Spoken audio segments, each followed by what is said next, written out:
Bonjour, vous écoutez l'épisode 131 de Change ma vie, le podcast qui vous donne des outils pour votre esprit. Aujourd'hui, deuxième épisode de notre série sur les ingrédients du succès et nous allons parler de votre capacité à agir. Je suis Clotilde Dussoulier, auteure, coach certifiée et exploratrice de ma vie intérieure et je partage ici les découvertes qui ont changé ma vie. Change ma vie est un podcast que je diffuse tous les jeudis et vous retrouverez les éléments et les ressources dont je parle sur le site changemavie.com. Si vous appréciez ce podcast et si vous vous reconnaissez dans l'état d'esprit qu'il incarne, une excellente façon de vous en faire l'écho et d'en parler autour de vous. Je vous lance aujourd'hui le défi de partager votre épisode préféré avec un ami, un collègue ou un membre de votre famille dont vous pensez qu'il pourrait y être sensible.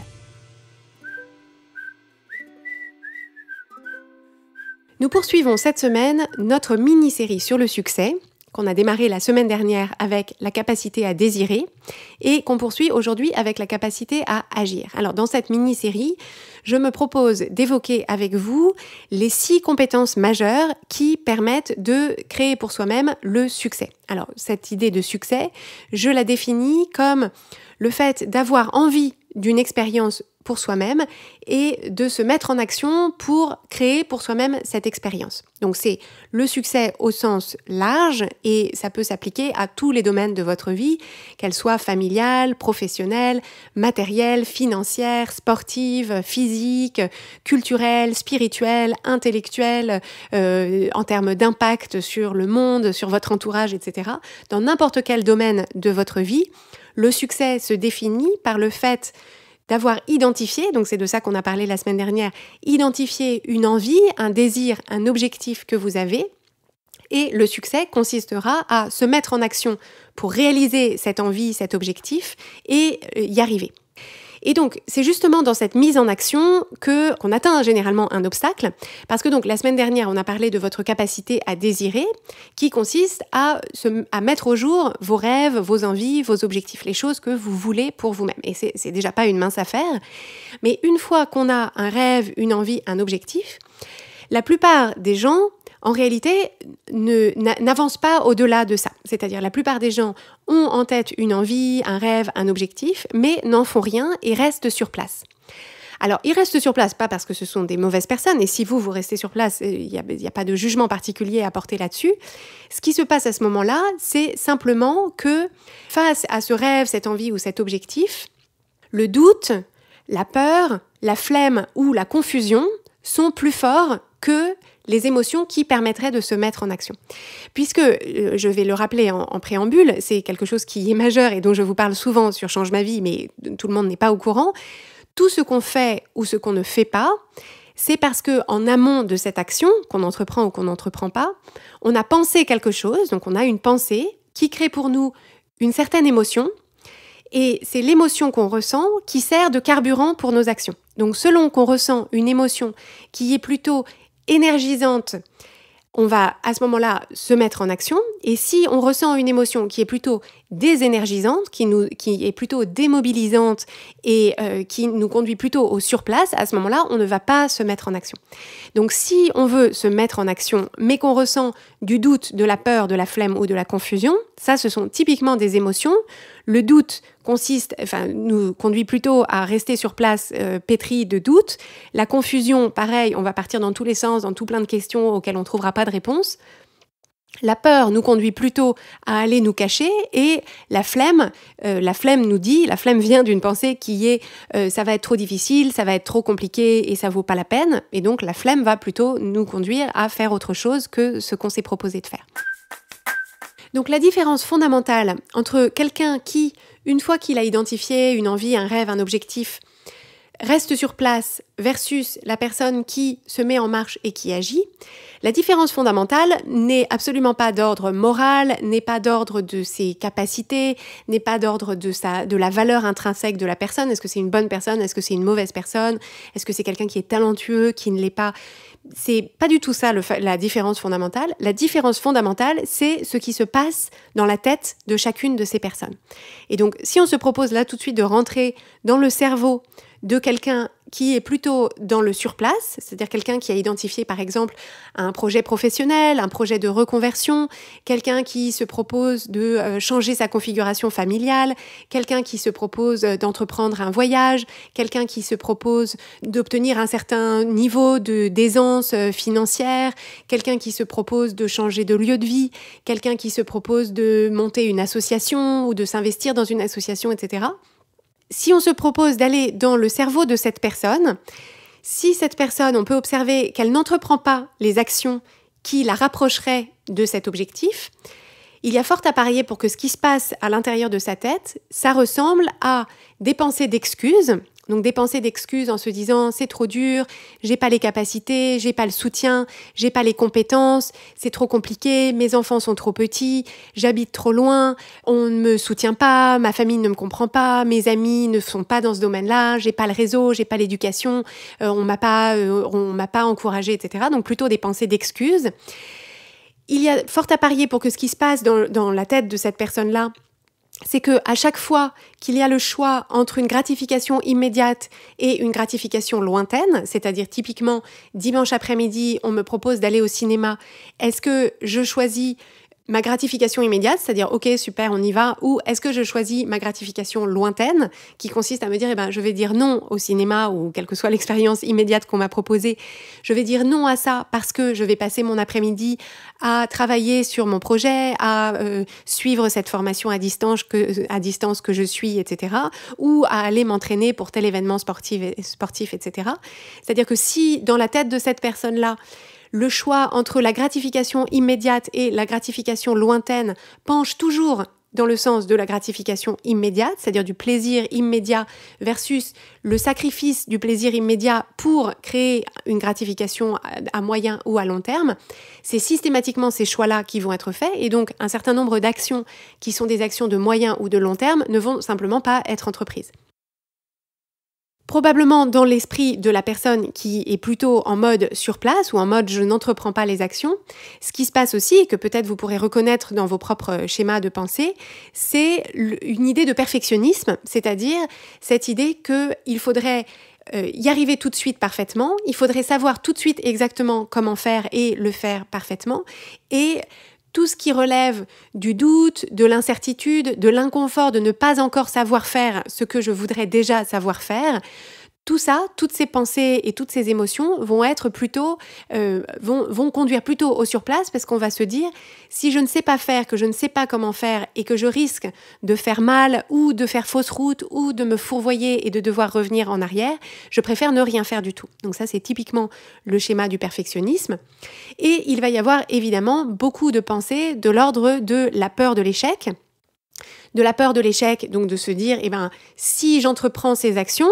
que je ne sais pas encore faire ou pas encore faire parfaitement, il y a effectivement la possibilité que le résultat ne me plaise pas, que le résultat ne soit pas à la hauteur de mes attentes. Et donc ça, cette peur de l'échec, on en a parlé dans les épisodes 86 et 87. Et si on ne sait pas lui donner sa juste place, entendre le message qu'elle a à nous délivrer et entreprendre quand même les actions qu'on a envie d'entreprendre, cette peur de l'échec crée un échec avant même d'avoir commencé. Et ce qu'il peut se présenter aussi, ce sont des pensées de complaisance. Des pensées de complaisance qui sont en fait une espèce de mensonge qu'on se fait à soi-même. Des pensées de l'ordre de « mais c'est pas si important ce rêve, c'est pas si important cet objectif ». Juste une fois, juste aujourd'hui, je suis un peu fatiguée, les autres se donnent pas tant de mal, etc. Ce qui, en soi, on a tout à fait le droit de penser qu'on est fatigué, que les autres, que c'est beaucoup d'efforts et tout ça, et on a tout à fait le droit de se laisser la bride sur le cou quand on le veut. Mais ces pensées de complaisance, là où elles sont un poison, c'est que ce sont des mensonges qu'on se fait à soi-même. C'est-à-dire que dans l'instant, on se dit « mon rêve n'est pas si important », et c'est une petite trahison de soi-même, parce qu'en réalité, si, ce rêve, cet objectif, cette envie sont importants pour nous. Et à chaque fois qu'on se ment dans l'instant et qu'on se raconte le contraire, c'est un petit coup de canif dans la confiance qu'on peut se faire à soi-même. Donc ça, c'est ce à quoi ça ressemble dans l'esprit de la personne qui, alors même qu'elle a identifié quelque chose qu'elle a envie de créer pour elle-même, qu'elle a envie d'aller chercher, qu'elle a envie de construire, qu'elle a envie d'aller chercher pour elle-même, c'est ça qui se passe dans la tête de cette personne qui la conduit à ne pas entreprendre les actions dont elle sait que globalement, elle l'amènerait dans le bon sens. Je vous propose de faire une comparaison, un jeu des 7 erreurs, avec ce qui se passe dans l'esprit de quelqu'un qui, à l'inverse, entreprend ces actions-là. Quelqu'un qui a la capacité à agir, ce qui est vraiment l'objet de cet épisode, c'est quelqu'un pour qui, à l'intérieur de son esprit, ce qui prend le plus de place, alors peut-être que c'est naturel et que ça lui vient comme ça, et tant mieux pour elle, mais le plus souvent, c'est quelque chose qui a été travaillé, développé et construit de façon délibérée et intentionnelle. C'est un état d'esprit qui consiste à entretenir davantage une certaine forme de curiosité, une certaine forme d'excitation, une mentalité de l'explorateur, une mentalité d'apprenti, une mentalité de l'apprentissage. Donc, un état d'esprit qui consiste à se dire qu'on a envie d'apprendre dans l'expérience. Un état d'esprit qui consiste à porter son attention sur ce qu'on peut appeler des sous-produits stratégiques, c'est-à-dire en se disant « je vais entreprendre des actions dont certes, je ne peux pas être sûr qu'elles donneront les résultats que j'attends, mais je sais que je serai plus avancée au bout de ces actions que je ne le suis si je n'entreprends pas ces actions. » Donc la capacité à se dire peut-être que je ne créerai pas exactement ce que je veux, mais j'aurai quand même créé plus et j'aurai plus avancé en agissant qu'en restant sur place par peur de me tromper ou d'avoir dépensé de l'énergie pour rien. Et donc cette capacité à se mettre en marche, c'est cette capacité qu'on a construite à accepter la possibilité de se tromper pour apprendre et aussi le fait d'avoir construit un discours intérieur qui permet de décider d'avance ce qu'on va se dire si on échoue, ce qu'on va se dire si finalement ce qu'on avait pensé qui allait créer un bon résultat ne crée pas de bon résultat.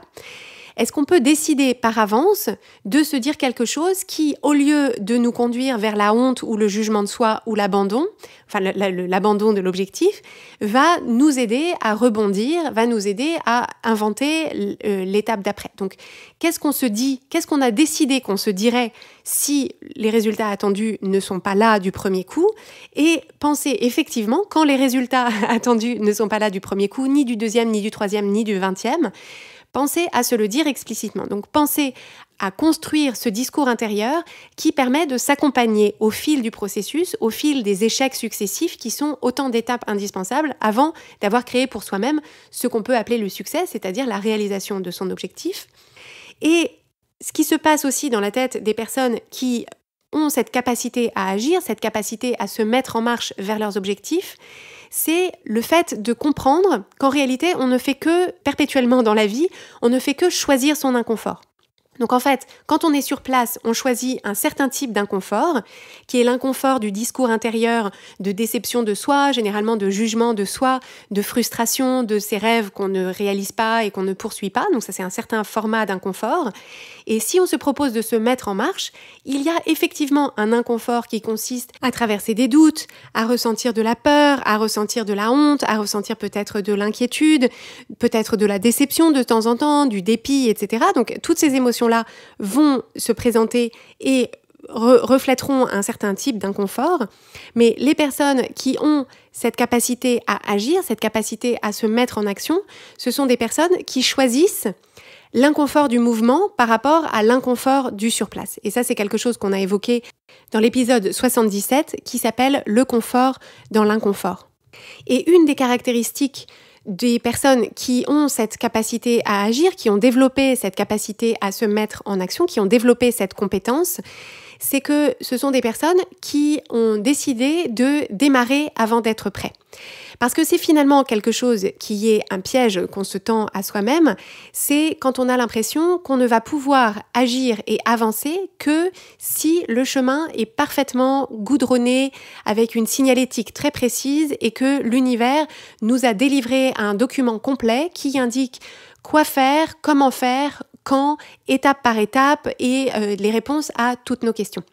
Donc les personnes qui ont développé cette capacité à agir, ce sont des personnes qui se sont rendues compte, alors soit parce qu'on le leur a dit, soit parce qu'elles ont cette intuition, soit parce qu'elles s'en sont rendues compte avec l'expérience, que en réalité, la magie, c'est de démarrer avant d'être prêt, de démarrer avant de savoir, avant d'être sûr, et qu'on apprend beaucoup plus en faisant, c'est-à-dire que les étapes vont se révéler au fur et à mesure et qu'une fois qu'on est dans l'élan de l'action, en fait, on a, pour utiliser un anglicisme, on a au fur et à mesure un feedback de notre expérience qui permet d'affiner les étapes supplémentaires et que c'est de cette façon-là qu'on construit un cheminement qui va nous rapprocher beaucoup plus rapidement et de façon beaucoup plus précise de notre objectif que si on reste sur place en attendant de construire complètement dans le vide et dans la projection intérieure un cheminement théorique qui, en réalité, ne correspondra pas forcément à ce qui se passera dans l'expérience. Je vous ai fait un peu ce jeu des 7 différences entre les personnes qui ont du mal à se mettre en marche et les personnes qui ont cette capacité à agir. Et j'espère avoir été bien claire quand je vous indique que je ne pense pas qu'il y ait des gens qui, de façon intrinsèque, tombent dans une catégorie ou l'autre. La seule différence, c'est ce qui se passe dans leur cerveau, entre leurs 2 oreilles, et quelles sont les compétences qu'elles ont acquises au fil du temps pour arriver à superviser leur cerveau, à superviser les pensées de doute, de confusion, de peur, d'inquiétude ou de flemme qui peuvent se présenter. Et en particulier, ce que je voudrais souligner, c'est que ce qui se passe pour la plupart d'entre nous, et c'est complètement compréhensible sur le plan de l'évolution, c'est que, en fait, on a l'impression qu'on serait tout à fait disposé à se mettre en action si on était sûr.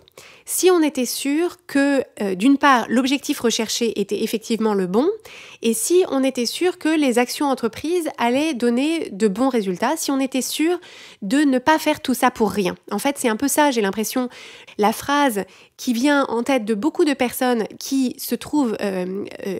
immobilisées ou paralysées dans cette idée de surplace, c'est qu'en fait, elles se disent « oui, mais qu'est-ce qui se passe si, en fait, j'agis, j'avance, je mets en place des actions, mais qu'au bout d'un moment, je me rends compte que d'une part, c'était pas le bon objectif et que d'autre part, j'ai dépensé tout cet argent, j'ai mis en place tout ce temps, j'ai déployé tous ces efforts pour rien. » Et dans cette question qui, à mon sens, est centrale pour la plupart d'entre vous qui m'écoutez, si vous remarquez que vous avez du mal à vous mettre en action vers vos envies, vos objectifs, vers les succès que vous aimeriez créer pour vous-même, dans cette objection, en réalité, elle est en 2 parties. La première partie, c'est le fait de penser qu'il y aurait de façon objective un moment où vous pourriez vous apercevoir, comme si vous le lisiez dans le quotidien paru ce jour-là, comme si une sentence extérieure à vous pouvait tomber qui vous dise « en fait, désolé, c'était pas le bon objectif et tout ça n'a servi à rien ».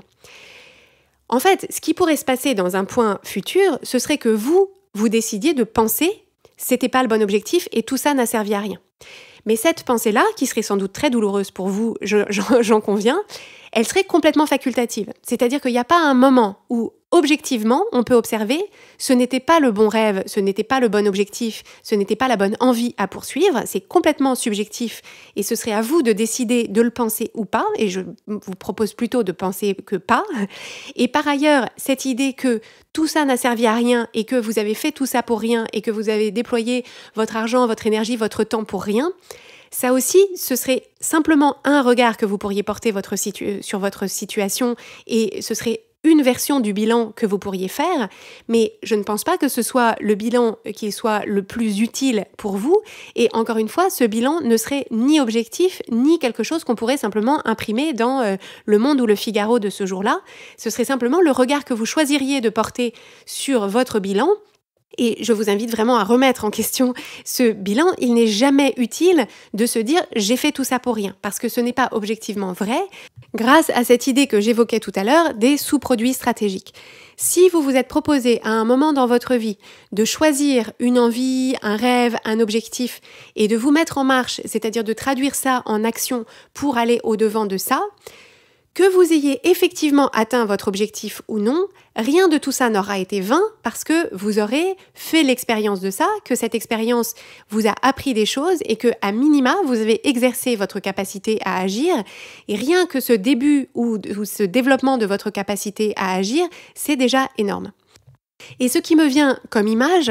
quand nous vient cette objection de je suis d'accord pour me mettre en marche, mais seulement si je suis sûre que cet objectif est valable pour moi, qu'il va me soutenir ma motivation au fil du temps et que les actions que je vais entreprendre donneront de bons résultats et que je suis sûre que je ne fais pas tout ça pour rien. En fait, ce qui me vient comme image, c'est l'image de l'explorateur. Si vous pensez à toutes les personnes qui, au fil de l'histoire humaine, se sont proposées d'explorer des terrains inconnus, d'aller à des endroits où personne n'était jamais allé avant,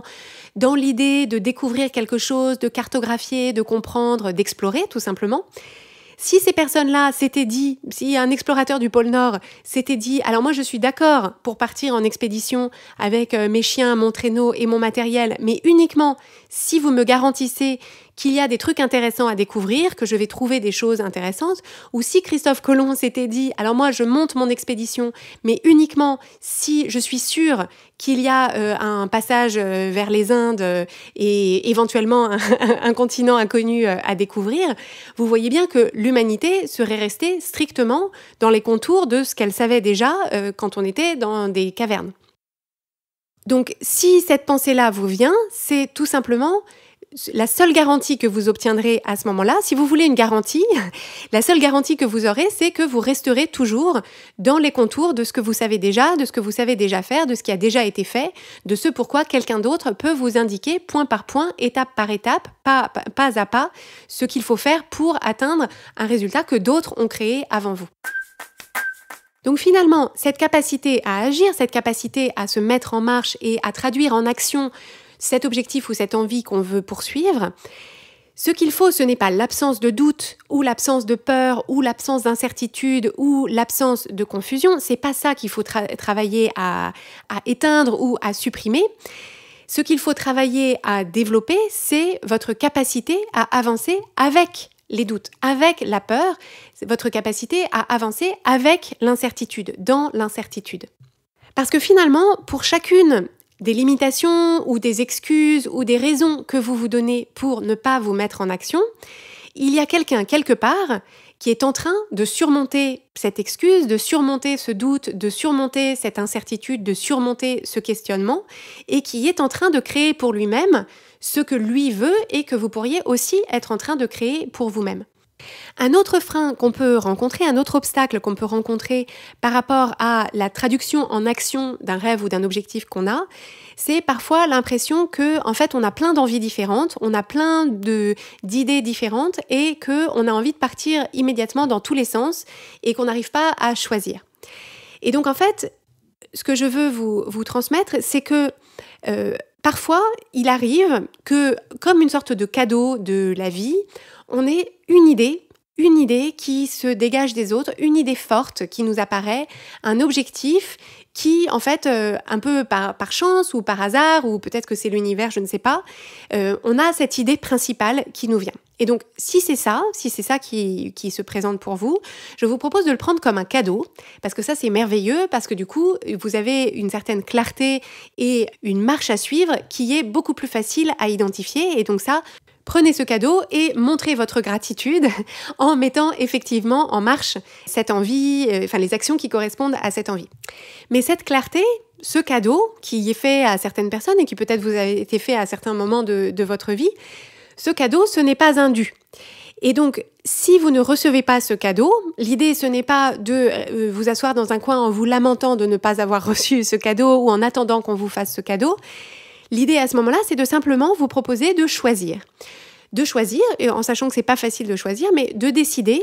et d'accepter que peut-être le choix que vous ferez au début, le choix d'une idée, par exemple de carrière professionnelle, de métier, de reconversion, de lieu de vie, de personnes avec qui vivre même,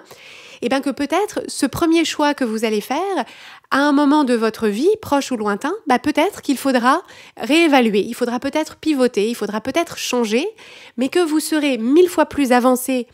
en étant arrivé à cet autre carrefour, ce carrefour où, par exemple, vous avez décidé de mettre en place un certain type de formation, que vous avez décidé de vous installer dans une certaine ville ou à un certain endroit du monde, vous serez 1000 fois plus avancé après avoir fait l'expérience de ce premier choix-là pour décider ce qui vous conviendra encore mieux par la suite que si vous étiez resté au point de départ à tergiverser en attendant d'être vraiment sûr. Et en particulier, cette idée de faire un choix et de s'y tenir, c'est aussi assez inconfortable et ça aussi c'est une capacité à développer, c'est la capacité à se dire que notre énergie physique, notre énergie mentale, notre temps physique et notre temps mental sont des ressources finies et que on peut se proposer, si on en a envie, de contraindre notre utilisation de ces ressources dans une direction principale, parce que c'est de cette façon-là qu'on va pouvoir avancer et faire le plus de progrès et avoir le plus rapidement un retour d'expérience qui nous permettra de prendre ensuite d'autres décisions que si on avance, que si on morcelle notre énergie, notre temps et notre temps mental entre 12 idées différentes. On avancera 12 fois moins vite et on mettra 12 fois plus de temps à évaluer si l'une ou l'autre de ces options est valable pour nous, si elle nous plaît, si on a envie de poursuivre, etc. Donc, si vous êtes comme moi à avoir sans arrêt 1000 idées, ça demande une vraie discipline intérieure de s'habituer à cette idée de contrainte, sur un objectif ou une envie principale qui est l'objectif ou l'envie principale du moment et de se proposer de mettre de côté, de mettre en pause, de faire patienter tous les écureuils qu'on pourrait pourchasser autour en se disant, voilà, là actuellement, c'est le chapitre de ma vie où c'est tel objectif, telle envie, tel projet qui me tient le plus à cœur. Et donc, pour l'instant, tout ce qui ne va pas dans le sens de cette envie, de cet objectif, de ce projet, je vais les mettre en pause, je vais les mettre de côté. C'est pas évident parce que j'ai très envie d'explorer ces autres choses, mais pour l'instant, c'est ça l'objectif et l'envie que j'ai envie de servir avec mon temps et mon énergie. Et bien sûr, ce qui permet d'isoler et de chérir et de nourrir un objectif principal, c'est de travailler au quotidien à garder bien en tête quelle est la raison d'être de notre objectif. Pourquoi est-ce qu'on s'est proposé d'aller au-devant de ce rêve, de cette envie, de ce désir, de cet objectif? Quel est le succès qu'on se propose de créer pour nous-mêmes? Pour que quand au quotidien on ressent cet inconfort, on ressent cette chute de motivation, on ressent ce doute, on ressent cette peur, on ressent cette honte, on ressent cette envie de distraction et de se changer les idées peut-être en créant un nouveau projet complètement nouveau. À chaque fois que ces parasites, en fait, c'est-à-dire ces petites distractions se présentent, l'idée, c'est de recentrer son attention sur quelle est la raison pour laquelle je me propose de poursuivre cette envie, ce désir, cet objectif. Quelle est la raison pour laquelle, pour l'instant, je choisis de me concentrer sur mon déménagement, sur ma reconversion, sur le fait de trouver un partenaire de vie, sur mon projet de scolarisation de mes enfants, sur un projet artistique, sur un projet sportif, etc.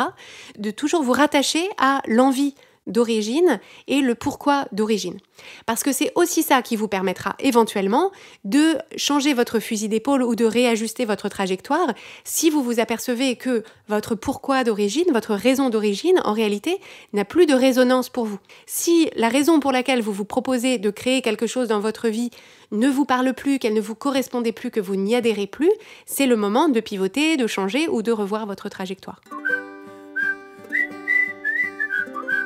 Donc, pour conclure cet épisode sur cette capacité fondamentale de l'être humain à agir, cette capacité fondamentale de l'être humain à mettre en place des actions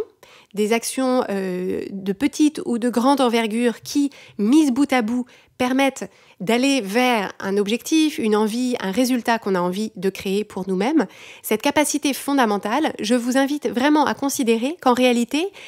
elle est faite d'une multitude de petits choix qu'on va faire dans nos journées, dans nos semaines, dans nos mois, dans nos années, qui vont consister plutôt à laisser des pensées par défaut, de doute, de flemme, de confusion, d'excuses ou de complaisance prendre le volant, ou de faire le choix inverse qui va être d'observer ces pensées-là et d'en choisir d'autres qui vont créer plutôt pour nous de la détermination, de la mobilisation, de la motivation, de l'entrain, de l'excitation, de l'enthousiasme, etc., qui vont être des émotions qui seront un carburant de très bonne qualité parce qu'il nous permettra de nous mettre en action d'une façon très fluide et facile. Et donc en fait, je vous invite vraiment à considérer que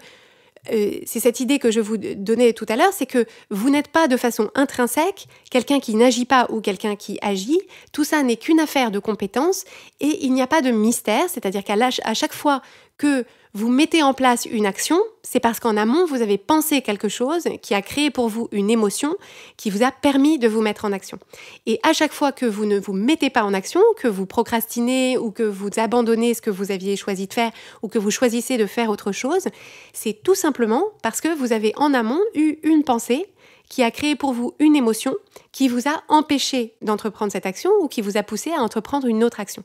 C'est aussi simple que ça. Et finalement, cette capacité à agir, elle commence par votre capacité à observer ces mécanismes dans votre quotidien. Et à ce sujet, je vais vous indiquer l'épisode que je vous ai proposé au sujet de la procrastination, qui est évidemment au cœur de la capacité à agir ou au contraire la non-capacité à agir, qui est l'épisode de Change ma vie, qui est l'épisode 53. Ceci conclut ce deuxième épisode de notre mini-série sur le succès. Et la semaine prochaine, nous allons aborder ensemble la troisième compétence clé du succès, qui est votre capacité à demander. Si vous aimez Change ma vie, vous allez adorer Change ma vie mode d'emploi. Change ma vie mode d'emploi, c'est le programme de coaching qui va vous donner des ailes pour atteindre tous vos objectifs de vie. Grâce à notre méthodologie unique, nous allons vous guider pas à pas pour développer la vision riche et vivante de ce que vous voulez. Nous allons vous aider à trouver la clarté sur la façon la plus simple et la plus directe de l'obtenir, et nous allons vous apprendre à soutenir votre élan tout du long en surmontant les obstacles avec confiance pour vous sentir avancer tous les jours vers la vie à laquelle vous aspirez. Si vous écoutez Change ma vie, c'est que vous savez que vous avez une vie extraordinaire à vivre. Une vie qui a du sens et un impact, et c'est notre mission et notre passion de vous y aider. Je vous donne donc rendez-vous dès aujourd'hui sur changemavie.com/coaching pour avoir toutes les informations.